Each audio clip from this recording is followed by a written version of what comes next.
இவ்வளவு அழகான குட்டிங்களை விட்டுட்டு போகிறதுக்கு அவங்க அம்மாவுக்கு எப்படி மனசு வந்ததுன்னே தெரியலங்க.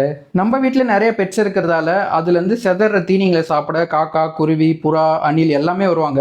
இவங்களுக்கும் நம்ம கொஞ்சம் செப்பரேட்டாகவே ஒரு தண்ணி பவுலு, ஃபுட் பவுலெல்லாம் மெயின்டைன் பண்ணிருக்கிறோம். அதனாலே நம்ம இவங்களை கேஜ் பண்ணி வைக்கலனாலும் இவங்க நம்ம கூடயே வாழ்ந்துட்டு இருக்கிறாங்க. அந்த மாதிரி ரீசெண்டாக நம்ம கப்பி டப்பில் ஒரு அணில் குட்டி விழுந்தது. அதை ரெஸ்கியூ பண்ணி நம்ம ஒரு வீடியோ போட்டிருந்தோம். இப்போ பார்த்தீங்கன்னா அதிகாலையில் ஒரு 3 மணி இருக்குங்க. நல்ல சவுண்டு. ஆனால் இது வரைக்கும் எங்கள் வீட்டு பறனையில் இந்த மாதிரி நிறைய அணில் குட்டி போட்டு எல்லாம் போயிருக்காங்க. பட் இந்த மாதிரி சவுண்டு வந்ததே இல்லை. எல்லாருமே சைலண்ட்டாக இருப்பாங்க. பெருசானதுக்கப்புறம் அவங்க மட்டும் வெளியே ஃப்ரீடமாக போயிடுவாங்க. பட் இந்த அணில் குட்டிங்க நல்ல சவுண்டு போட்டுட்டு இருந்தாங்க. என்னன்னு போய் பார்த்தா இந்த மாதிரி அவங்க அம்மா அபண்டண்டாக விட்டுருக்கு. அபண்டண்டாக விட்டு தான் என்னான்னு எனக்கு தெரியல. பட் சவுண்டு அதிகமாக கேட்டது. அதுக்கப்புறம் ChatGPT கிட்ட கேட்டேன் என்ன பண்ணலான்ட்டு. நீ ஒன்றும் பண்ணாத, மூடிக்கிட்டு அது இருந்த இடத்துல வச்சிடுதுன்னு சொல்லிடுச்சு. அதுக்கப்புறம் நம்மளோட வாட்ஸ்அப் குரூப்பில் இருக்கிற ஃப்ரெண்ட்ஸ் கிட்டலாம் நான் கேட்டிருந்தேன்.